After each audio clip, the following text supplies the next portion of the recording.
On Monday this week, two-day Tibet-Mongol Relations Conference was held to discuss prospects and challenges in Tibet-Mongol relations since the 20th century and the path forward.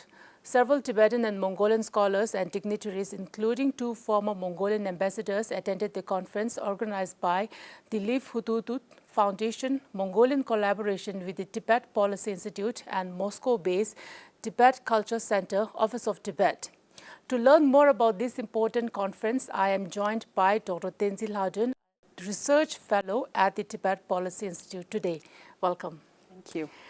So Lhadon, to start with, can you tell us how did the conference go and tell us the importance of holding such conference at this time? The conference went really well, to be really honest. And we could able to invite around 14 participants from Mongolia, among which 12 of them are professors in Mongol. They have been studying relations between Tibet and Mongolia for some time, and they presented their research during the conference. So it went really well, and it made a huge impact for a lot of us, for a researcher like me personally. And so I feel like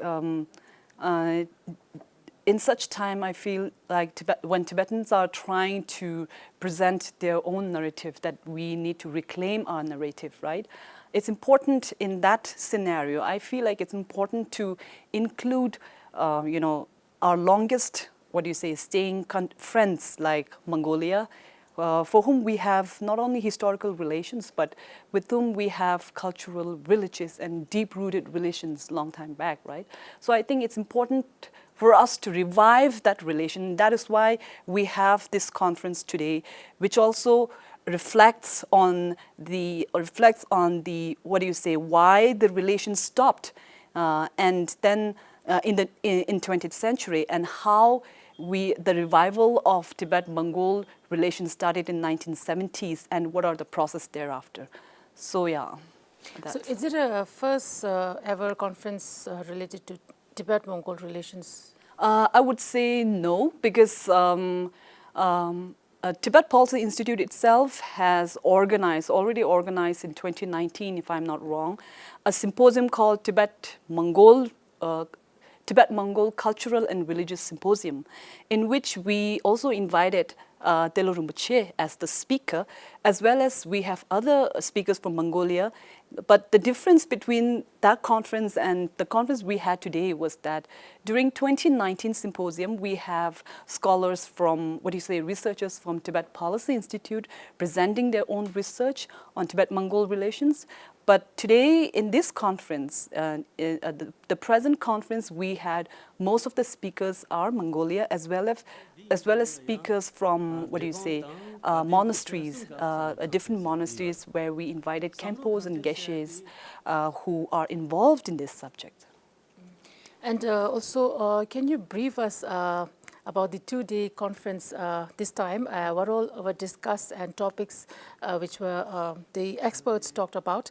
And also, according to you, what are the key takeaway from this conference? Well, the key takeaway was certainly the fact that Tibet-Mongol relations have somehow, for some reason, it made a sort of like a huge stop right there during 20th century, which was mentioned there. And then we started sort of like revived that sort of relations in 1970s. So I think the key takeaway is that, like Telo Rinpoche mentioned in the conference itself, I think the key takeaway sort of is for us to realize that there is a huge opportunity for both the stakeholders, be it Mongolia or for Tibetans, to explore that kind of issue between the two.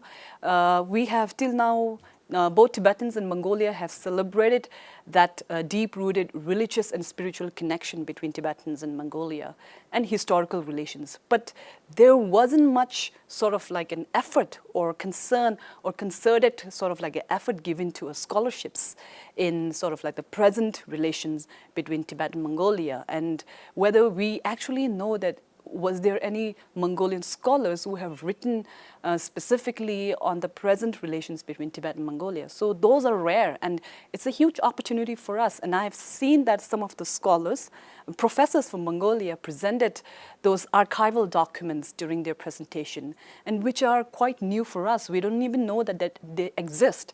So I think it presented us with an idea that even Tibetan scholars can do research and and visit Mongolia, visit those institutes and explore those area studies. So those are the key takeaways, I would say.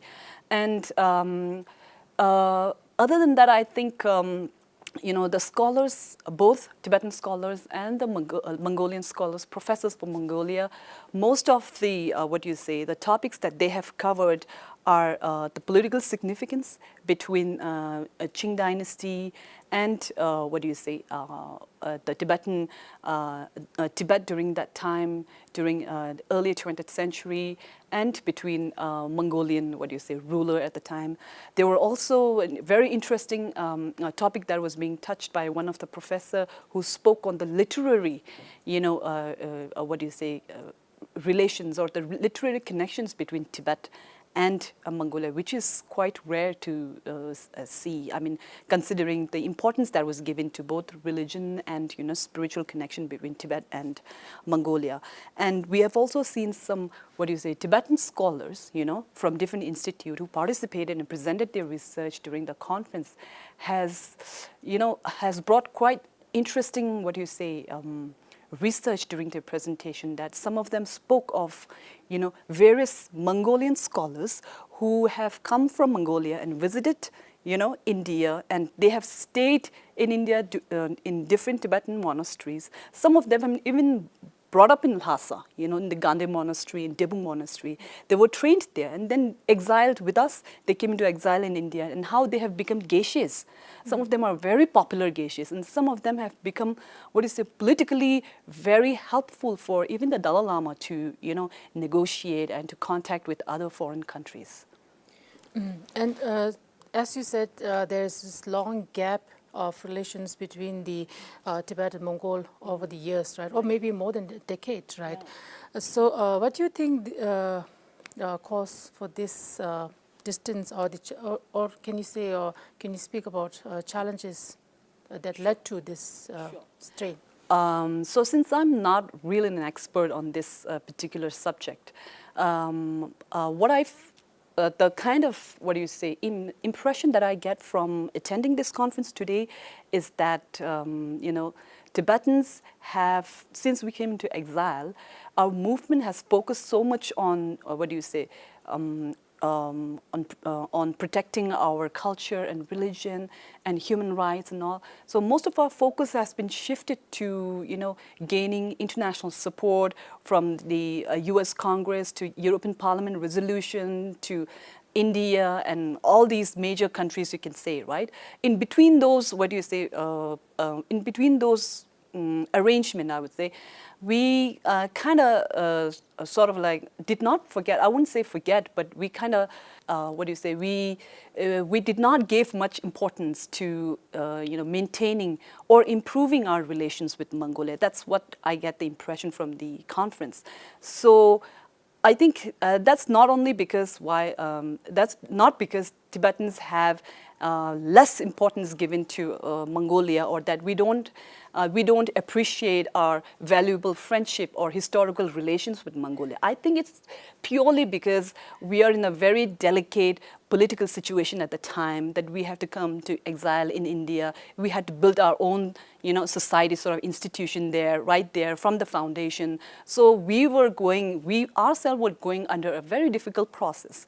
So I think that's kind of the time where we sort of during a time when, Tibetans are facing pressure from the Chinese Communist Party and all that. So I think that was the time when we sort of lose touch with Mongol.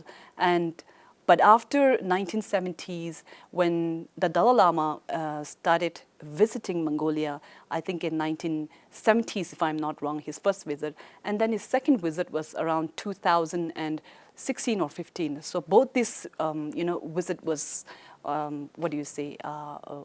made a huge impact in Mongolia itself. It was not only His Holiness' visit, but these days what I felt is that for the many past years, many Tibetan lamas, Khenpos and lamas has visited Mongolia many times, and many Mongolian, not only tourists, but not only spiritual tourists, but many Mongolian students started, visiting Dharamsala as well. So the exchange between people to people has always been improving. But do you think this exchange is more of on the spiritual side? And what I also learned from the conference is also Telo Tulku Rinpoche also, I think he said there need to be more people on the both sides doing research on this particular, this relation and this the great history that we share, right?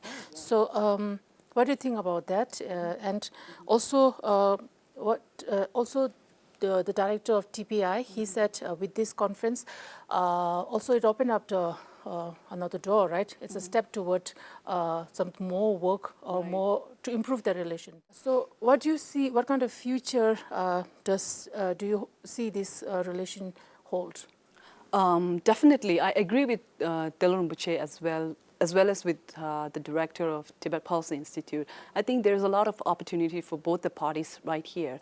And it's true that the relations between Mongolia and Tibet has always been religious and spiritual. And most of the attentions and effort was also given to that kind of area, right? But then I think I think it's time for us to explore our relations more than that, because both in history, it was only between Mongolia and Tibet that we signed treaty, and not after other countries. I see that both Tibet and Mongolia signed a treaty and claimed that both the countries are an independent country. That was, if I'm not wrong. So I think it's important for us to reclaim that kind of history back there. And not just that, but I think, like Telo Rinpoche mentioned earlier, he is also leading various groups of, various groups of students who kind of visit Dharamsala, not only on a spiritual basis, but it's important also for us to explore that people-to-people connection. Not just that, but more importantly, what can we explore in these scholarships, Like I see in this conference today, the kind of archival documents that they continue to show. I think we are seeing those documents for the first time. And what the professors told is that those archival documents are actually accessible in Mongolia. But if you can go to Mongolia and visit Mongolia, those institute, it's quite accessible. So in that ways, I think it's also very rare to see Tibetan scholars visiting Mongolia and exploring those kind of opportunities as well. So I think there is a lot of opportunity on both the sides. Right. Okay, so Latula, these are my questions for today. Thank you so much for taking out your time and talking to us. It's lovely talking to you. Thank you. Thank you so much. With this, we have come to the end of today's program of In Conversation with Tibet TV. Thank you so much for watching.